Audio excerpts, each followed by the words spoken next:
Uma postagem da Embaixada dos Estados Unidos acusa Alexandre de Moraes de perseguição e censura contra Bolsonaro.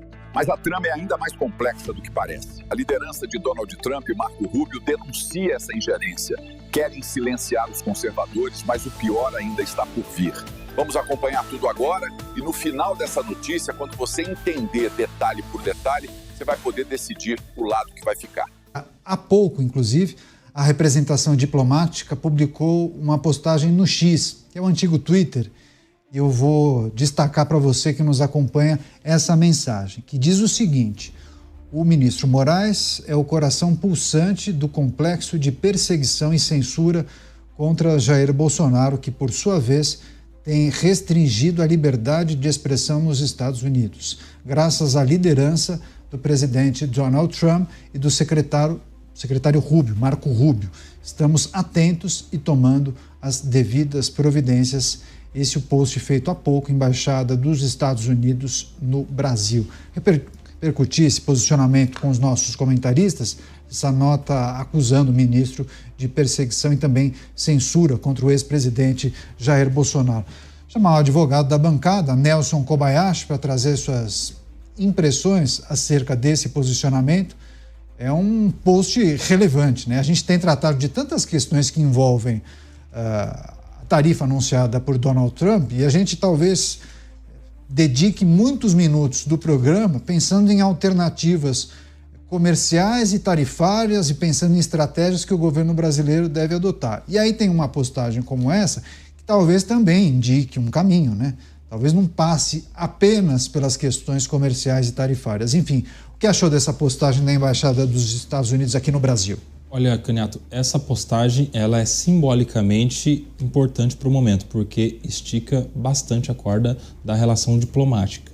Não duvido que haja aí uma convocação do embaixador pelo governo brasileiro, pela União em específico, para entender aí os motivos dessa publicação, que é justamente endossando, inclusive é uma republicação das autoridades americanas, endossando o discurso que fala do ministro Alexandre de Moraes e das decisões dele em relação ao ex-presidente Jair Bolsonaro.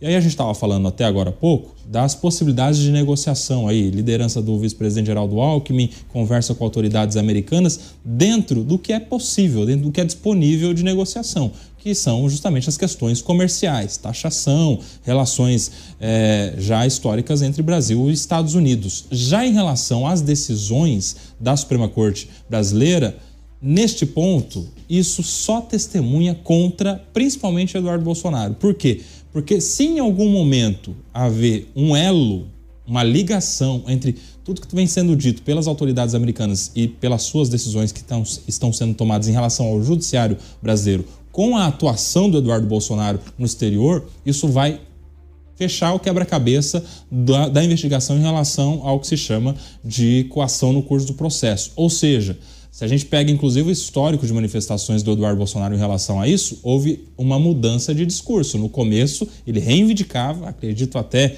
que equivocadamente do ponto de vista da estratégia, reivindicava as autorias ali da influência sobre as decisões americanas. E ao longo do tempo isso foi até mudando. Justamente por quê? Porque do ponto de vista jurídico, isso impacta em coação no curso do processo, que é pressionar autoridades do judiciário justamente para se ter outro tipo de decisão. Este ponto em específico não está na mesa de negociação. Os problemas do judiciário brasileiro são muitos, a gente fala sobre isso todo dia aqui na nossa programação, eu falo sobre isso cotidianamente, sobre vários equívocos legais do ponto de vista técnico, jurídico, mas isso deve se resolver aqui internamente dentro do campo da institucionalidade. E a Constituição brasileira de 88 dá meios para isso. Você, Beraldo, a gente trata das questões que envolvem o tarifaço, o anúncio dessa tarifa de 50%, entendendo que há vários caminhos para o governo brasileiro tentar negociar, reverter, diminuir, adiar. E aí temos postagens que tratam de questões políticas / jurídicas que também abrem a possibilidade de nós refletirmos sobre quais são as condições que o governo brasileiro tem de negociar quando sobre a mesa não estão apenas questões comerciais e tarifárias. Enfim, queria te ouvir também a respeito dessa postagem da Embaixada norte-americana aqui no Brasil. Neto, como a gente fala lá em Pouso Alegre, uma coisa é uma coisa, outra coisa é outra coisa. Então vamos separar aqui os assuntos. Essa postagem da Embaixada americana no Brasil foi uma postagem em inglês que, na verdade, ela traduz uma postagem do que seria uma figura de subsecretário de diplomacia pública dos Estados Unidos, quer dizer, uma divisão do Departamento de Estado que trata da interação dos americanos com o público de outras nações, digamos assim. E que, em cima da decisão do tweet de 18 de julho, com a decisão de Marco Rubio de revogar os vistos de Alexandre de Moraes e pessoas ligadas a ele, então este subsecretário tuitou agora, hoje, há poucas horas, esse reforço de que os Estados Unidos, o Departamento de Estado, representando os Estados Unidos, identifica no ministro Alexandre de Moraes o que ele chama de o coração pulsante desta máquina de perseguição que está atrás do Jair Bolsonaro e, enquanto está atrás de Jair Bolsonaro, limita a liberdade de expressão de norte-americanos. Esse é o contexto. Trata-se da atuação do ministro Alexandre de Moraes em relação a empresas e cidadãos norte-americanos, com as decisões tomadas dentro da Suprema Corte brasileira, cerceando o direito de liberdade de expressão que é religiosamente protegido nos Estados Unidos. O nome de Jair Bolsonaro entra nessa postagem, no meu entendimento, muito mais como uma sinalização, um exemplo, que associa, inclusive, com a perseguição que o próprio Donald Trump teve quando deixou a presidência da República e enfrentou aí vários processos, alguns muito malucos e tal, que colocou nele essa figura do político perseguido. O Partido Democrata tentou demais, porque achava que a grande chance de vitória da reeleição de Joe Biden era justamente contra Donald Trump, então via que quanto mais Donald Trump fosse vitimizado, mais forte ele ficaria no Partido Republicano e, com isso, a sua indicação para concorrer à presidência novamente seria mais provável. Só que, no final, esse cálculo deu errado, até porque Joe Biden não teve condições de disputar, e aí foi a substituição por Kamala Harris. Então, este é um assunto, Canhão, que não tem necessariamente nada a ver com o assunto das tarifas.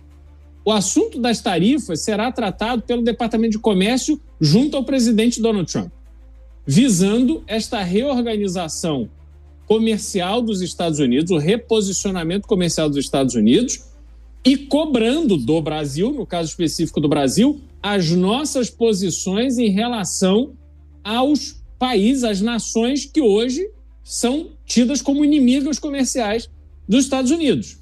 A China, sobretudo, mas também a Rússia.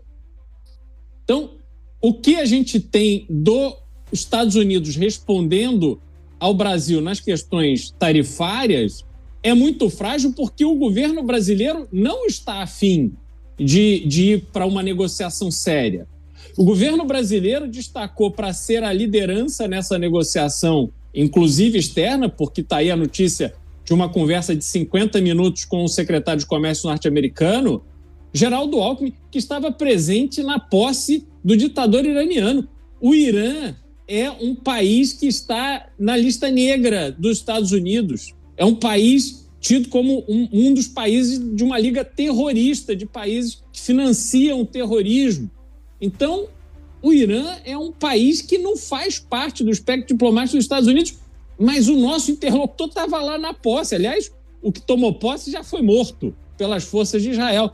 Então, o Brasil está muito mal nessa negociação comercial. Não adianta ficar querendo o Brasil, o governo brasileiro, misturar os assuntos, porque não tem nada a ver uma coisa com a outra. São dois temas, e nesses dois temas nós estamos nos comportando muito mal. Pois é, mas apesar de eu concordar com você e fazer uma leitura muito parecida com essa que você discorreu há pouco, não são todas as pessoas que concordam que são assuntos distintos. Até a gente travou uma discussão logo no início, na divulgação da carta de Donald Trump, quando um dos nossos colegas o Mota fez essa a leitura de que não daria para a gente separar exatamente tudo, que o fato de Jair Bolsonaro ser citado naquela carta de Donald Trump estaria muito claro para ele que os assuntos e as determinações, elas se cruzavam, estariam interligadas. Dávila, você defende mais a tese próxima a essa reflexão feita pelo Cristiano Beraldo, tanto que você, inclusive, falava que Donald Trump fez uma salada naquela carta, uma salada que, inclusive, atrapalha os comentaristas a discorrerem sobre o assunto, porque tem essas duas linhas. O Beraldo acha que não tem nada a ver, mas tem gente que entende que sim. Tem a ver, que Donald Trump, inclusive, fez isso de propósito, né? Para que talvez o governo brasileiro fique com uma pulga atrás da orelha. Será que ele quer mesmo que a gente faça isso? Será que ele quer que a justiça faça isso? Mas nós não temos poder. Enfim, queria que você também fizesse a leitura sobre esse post da Embaixada dos Estados Unidos, esse repost, na verdade. Essa salada, cada um tira o grão da salada que bem entende para o seu próprio benefício. Primeiro, Donald Trump se tornou o melhor cabo eleitoral do presidente Lula. É um espetáculo. Lula estava no corner, de repente ficou popular de novo, defensor da soberania nacional. Eu nunca vi o famoso tiro que saiu pela culatra. Tudo que foi planejado, achando que isso ia aumentar a popularidade de Bolsonaro, fez o oposto. Aumentou a do Lula e diminuiu a do Bolsonaro. Então, o primeiro ponto, assim, essa salada na parte política, né? Vitória para o governo, derrota para a oposição. Segundo ponto importante, a questão comercial não vai ser conduzida, como bem falou o Beraldo, pelo Ministério das Relações Exteriores ou pelo Departamento do Estado, vai ser feito pelo Departamento de Comércio. E aqui esse post, eu vou dar o meu pitaco de uma forma diferente. Olha, isso é um cara do 5º escalão que está querendo agradar o chefe, o Rubio, e dizer assim: Rubio, é isso aí, Alexandre de Moraes é culpado por isso, e você fez muito bem em caçar o visto dele. É isso, e isso é um dado que, se você tivesse me mandado esse post, Canhato, eu ia achar que era fake news, porque eu jamais imaginei que um post desse existiria no Departamento de Estado dos Estados Unidos. Isso mostra como a cultura Trump já está permeando no 4º, 5º escalão da diplomacia. Ou seja, é um exército, uma infantaria de militante. E isso é preocupante para negociações futuras. Porque a gente não está mais... É a mesma coisa no Brasil. A gente tem o Itamaraty, ainda o principal do Itamaraty, não, porque quem manda lá é o Rasputin, que é outra história, mas o quadro profissional do Itamaraty é muito qualificado e é meio blindado desse... Você vê que as declarações do Itamaraty são sempre muito formais, diplomáticas, cuidadosas. Você jamais viria alguém escrever uma mensagem dessa. Então, isso mostra como a política partidária está permeando a política de Estado americano, igualzinho ao Brasil, a diplomacia militante que a gente tanto critica aqui. E isso é perigoso, isso ajuda a tensionar as relações entre países, porque no fundo é esse o interlocutor que você vai ter que falar. Então, eu vejo que esse desmantelamento da Secretaria, do que é o Ministério das Relações Exteriores nos Estados Unidos, é também algo muito preocupante para esta separação necessária do que é interesse de Estado e do que é o interesse do governo.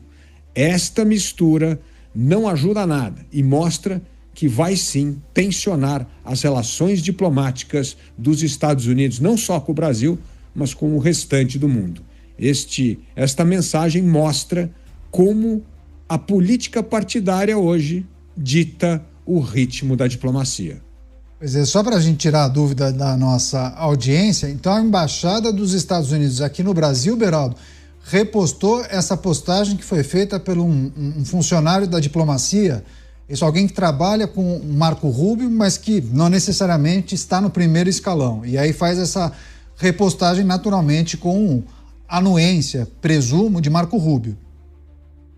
Ele faz um tweet em cima de um tweet de Marco Rubio do dia 18 de julho, quando o Marco Rubio anuncia a revogação do visto do ministro Alexandre de Moraes, e aí ele faz esse texto que a Embaixada dos Estados Unidos no Brasil traduziu e publicou. Agora, só para pegar o gancho do Dávila rapidamente, este subsecretário do Departamento de Estado, numa subsecretaria que cuida da diplomacia pública, assim que eles chamam, é alguém que veio da iniciativa privada. Ele era um estrategista de campanha, ele escrevia textos lá no primeiro governo do Trump, era um funcionário ali, enfim, realmente não é alguém do alto comando ali do governo de Donald Trump, não.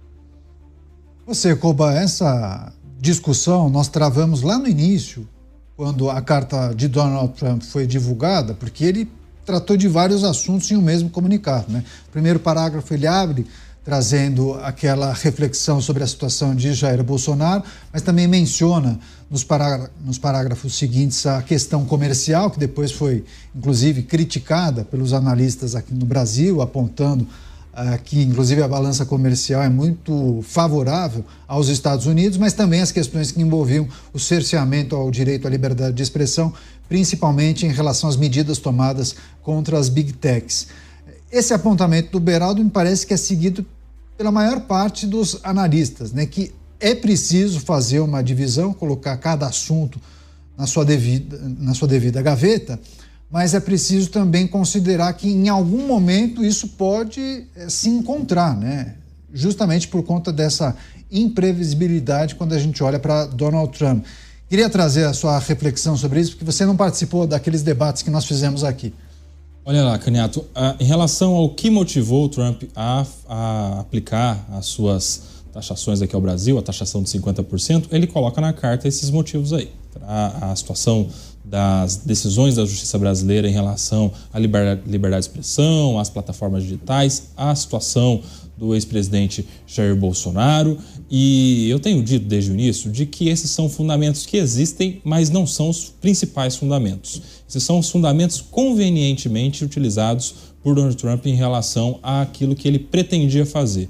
Ele já faria a taxação aqui no Brasil, independentemente da situação do Bolsonaro, independentemente das decisões do STF, porque se a gente pega a linha do tempo, faz sentido a gente atrelar essa decisão americana a tudo que o presidente brasileiro disse na cúpula dos BRICS, por exemplo, e as relações do Brasil com os BRICS, principalmente no intento de desvalorizar a utilização do dólar como moeda hegemônica global. Isso está muito claro. E tanto que há entrevistas anteriores, depois resgatadas pela imprensa do Donald Trump, de mais de ano atrás, em que ele fala justamente desta preocupação com o Brasil se aproximando das relações com os países asiáticos, e ele diz, inclusive, que se perder o Brasil seria considerado perder uma guerra mundial. Essas entrevistas resgatadas, quando são associadas a tudo que está acontecendo agora, leva-nos a crer que, de fato, a sua intenção em pressionar o governo brasileiro, de alguma maneira, tem a ver em pressionar contra tudo aquilo que falou o presidente Lula na cúpula dos BRICS e que, na verdade, só falou repetindo o que já havia dito muitas vezes em outros locais, em outros encontros. A questão é que na cúpula dos BRICS o mundo todo está olhando e a repercussão tem muito maior proporção. Então, no meu ponto de vista, o presidente americano tem os seus interesses em relação a isso, a manter o Brasil pressionado a não mais repetir esse tipo de discurso contra a hegemonia do dólar, um exemplo de muitos outros que prejudicaria os interesses dos Estados Unidos. Mas os outros argumentos existem.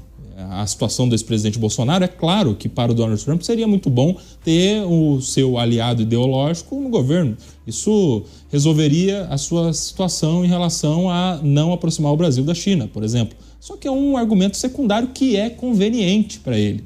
E não é o presidente americano que vai resolver a situação do presidente brasileiro. O presidente dos Estados Unidos pensa nos Estados Unidos e usa o Bolsonaro, usa o argumento da perseguição, que tem os seus motivos de ser, mas não é o principal motivo do presidente americano. Assim como usa também a situação do STF, usa as decisões do Alexandre de Moraes em relação a plataformas digitais, até porque ele mesmo, Trump, tem os seus interesses pessoais, a sua rede social, em um processo tramitando nos Estados Unidos em relação a isso, mas não é o principal motivo.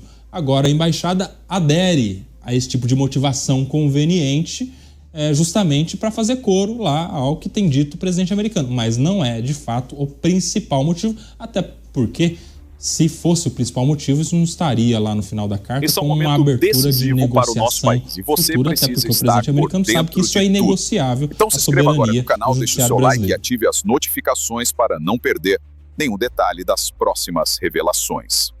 E me diz, você acredita que essa pressão dos Estados Unidos vai mudar alguma coisa no Brasil?